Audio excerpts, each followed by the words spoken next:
The world Jesus entered was heavy. It was a world groaning under the weight of centuries of hardship, a land etched with the stories of struggle and survival. The very air seemed thick with unspoken anxieties, a world filled with exhaustion and expectation. People yearned for something more, a release from the relentless pressures that defined their existence. They looked to the horizon, hoping for a sign, a glimmer of hope in the encroaching darkness. Dusty Galilean roads bore the weight of tired feet, each step a testament to the daily grind, the constant striving to make ends meet. Feet that worked, tirelessly toiling in fields and workshops, their hands calloused and worn from the endless labor, waited, patiently and anxiously for a break, for a moment of respite from the relentless demands of life. They waited for a Messiah, a deliverer, someone to ease their suffering, and wandered in search of hope, their journeys often long and arduous, their paths winding through uncertainty and despair. They sought solace in tradition, in community, but often found only fleeting comfort. People were weary, not just in body, but in soul. The weight of their circumstances had seeped into their very being, leaving them depleted and disheartened. Their burdens were invisible but crushing, unseen weights that pressed down on their spirits, stealing their joy and dimming their hope. Roman oppression, poverty, the ever-present threat of violence and injustice cast a long shadow over their lives. Sickness, rampant and often untreatable, brought suffering and fear, leaving families devastated and communities weakened. And a suffocating web of religious rules, a complex and often contradictory system that seemed designed to trap rather than liberate. The Pharisees had turned faith into a maze of regulations, meticulously crafted and rigidly enforced, leaving little room for grace or compassion. Each rule another stone in a sack too heavy to bear, a constant reminder of their perceived inadequacy and their inability to measure up. The people longed for God, their hearts yearning for connection, for meaning, for a sense of purpose beyond the daily struggle. But the path seemed impossibly steep, the climb arduous and daunting, the summit obscured by clouds of doubt and despair. Every action was scrutinized, every word weighed, every motive questioned, leaving them feeling exposed and vulnerable. Every misstep a source of anxiety, a potential trigger for judgment and condemnation, further fueling their sense of inadequacy. The joy of faith was choked by the pressure to perform, the genuine expression of devotion stifled by the fear of falling short. They were spiritually out of breath, gasping for air in a system that demanded constant exertion but offered little nourishment. Running on a treadmill of duty, never arriving at a place of true peace or fulfillment, forever chasing an unattainable ideal. Into this world of weary hearts, a world desperately seeking solace and meaning, Jesus stepped. He entered their reality, walked their dusty roads, and saw their suffering firsthand. He saw the tired faces, etched with worry and etched with the harsh realities of their lives, the slumped shoulders bowed under the weight of responsibility and the relentless pressure to survive. The eyes full of worry, reflecting the anxieties and uncertainties that plagued their every waking moment. He understood their burdens, the weight of their struggles, the depth of their despair, especially the ones religion had placed on them, the heavy yoke of legalism that had become a barrier rather than a bridge to God. He knew their deepest longing wasn't just for political freedom, though they certainly yearned for liberation from Roman rule, but for rest that reached the soul, a profound and lasting peace that transcended their earthly circumstances. A rest no rule could provide, a solace that could not be found in the rigid adherence to religious law. And so, he opened his mouth and began to speak words of comfort, words of hope, words of liberation, and offered an invitation that would echo through eternity, a call to a different way of living, a different way of relating to God. In a world desperate for relief, a world drowning in its own sorrows and burdened by its own limitations, Jesus offered something radically different, a path that defied expectations and challenged the status quo. Not more rules but rest, a Sabbath for the soul, a release from the endless cycle of striving, not another burden but freedom, liberation from the chains of guilt, shame, and the fear of judgment. Not a distant God, but himself, Emmanuel, God with us, present and accessible, offering a personal and intimate relationship. The weary world finally heard hope, a message of love, grace, and redemption that resonated deep within their tired souls. Jesus' words cut through the noise, a beacon of hope in a world filled with clamoring voices. His message was simple, yet profound, offering solace to those lost in the chaos of daily life. Come to me. He didn't point to the temple, with its imposing structure and rigid traditions, or to more rules, those endless lists of do's and don'ts that seemed impossible to follow. He pointed to himself. He presented himself as the way, the truth, and the life. This was revolutionary, a radical departure from the religious norms of the time. It was an invitation to a relationship, a personal connection with the divine, not just adherence to a religion. His invitation was for the weary, those worn down by the burdens of life.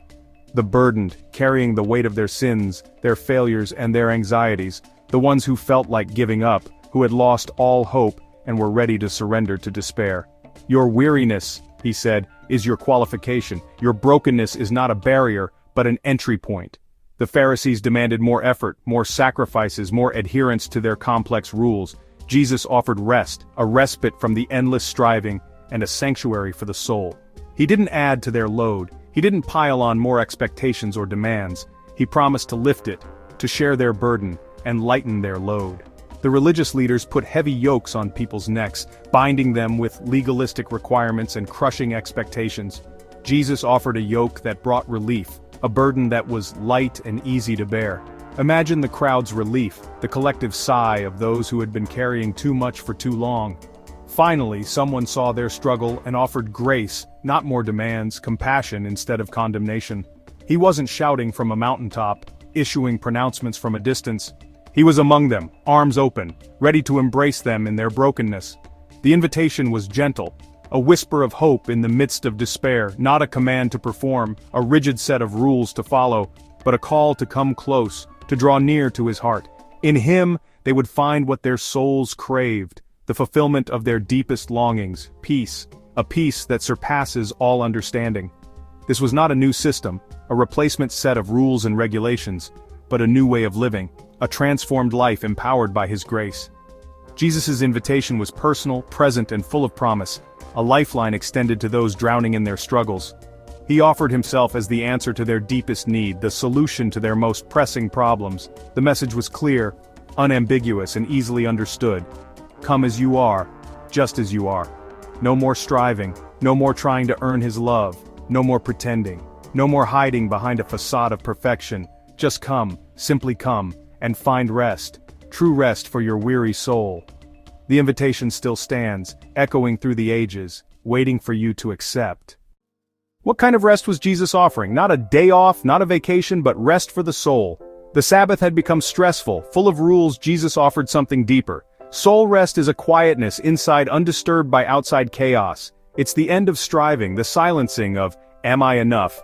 This rest is a gift, not an achievement. Imagine a ship in a storm without Jesus. The soul is tossed and frantic. With him, it's anchored in a safe harbor, calm, even if the storm rages. Jesus doesn't always calm the storm around us, but he calms the storm within. He took our guilt, holds our future, covers our imperfection. When we trust him, our souls can finally exhale. We let go of burdens we were never meant to carry. In that letting go, we find supernatural peace. This isn't the absence of problems, but the presence of the Prince of Peace.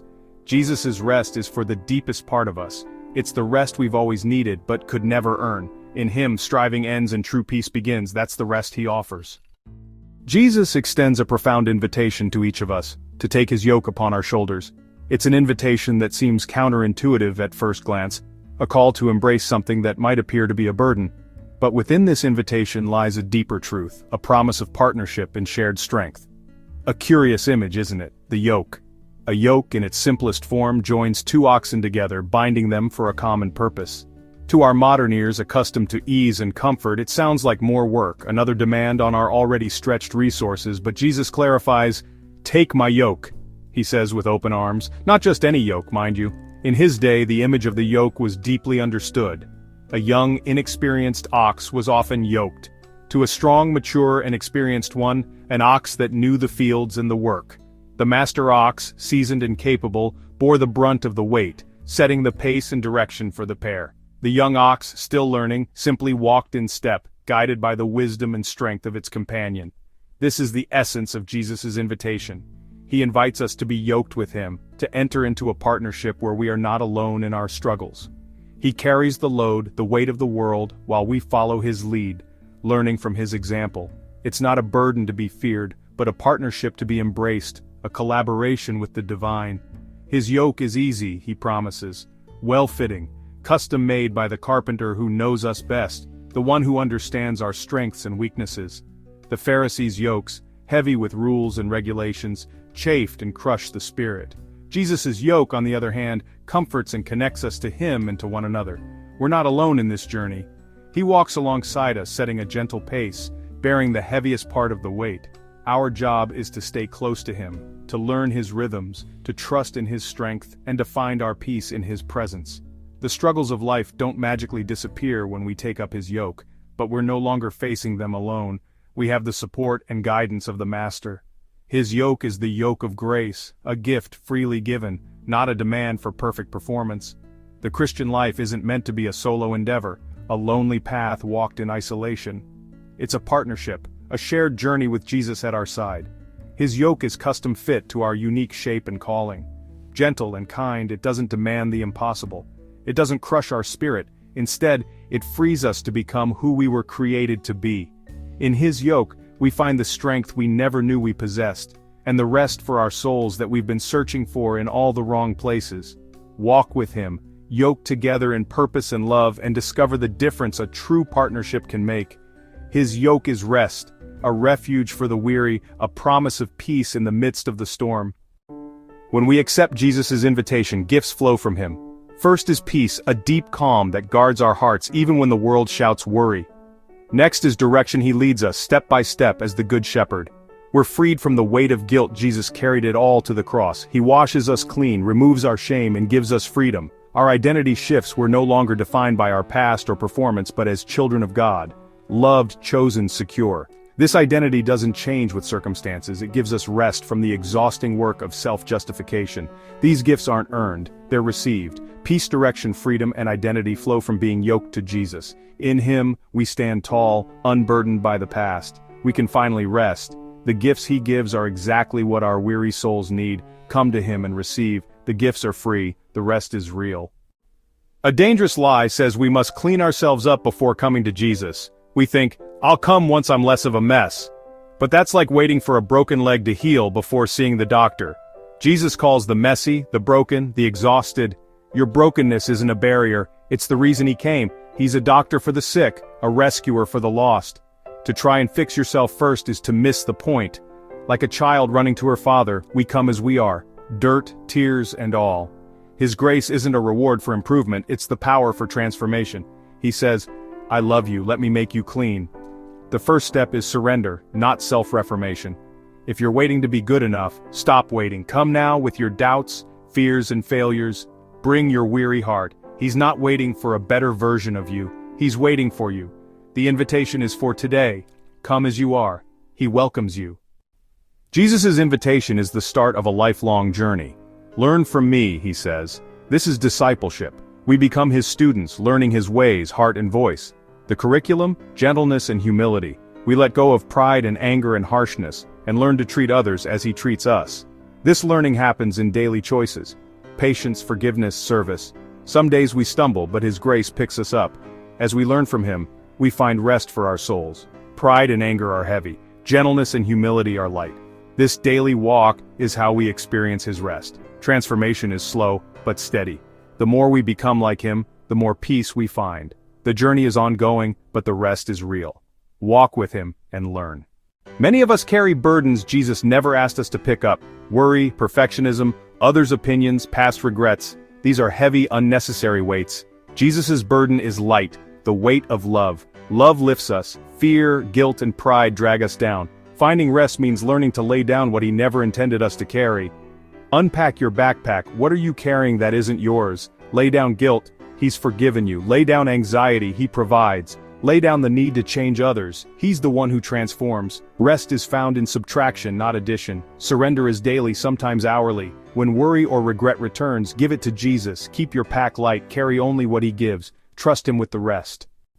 Jesus' invitation never expired. It stands for you today. His arms are still open. His voice still calls, "Come to me." The invitation is for anyone who's weary, no matter your story. Maybe you've carried your burdens alone for too long. You've been strong, but you're tired. Jesus sees you, knows you, and offers a rest the world can't give. Not a temporary escape, but a soul-deep peace. The choice is yours. Keep striving or surrender and accept his rest. You can let go of the strain and enter his peace. It's the most profound decision you'll ever make. Step from exhaustion into freedom, from loneliness into partnership with Jesus. Don't wait for a better day or a better you. Come now, as you are. His yoke is easy, his burden light. In him you'll find what your soul has longed for, true, lasting rest. The invitation is open, the door is open. Come, find rest, come home.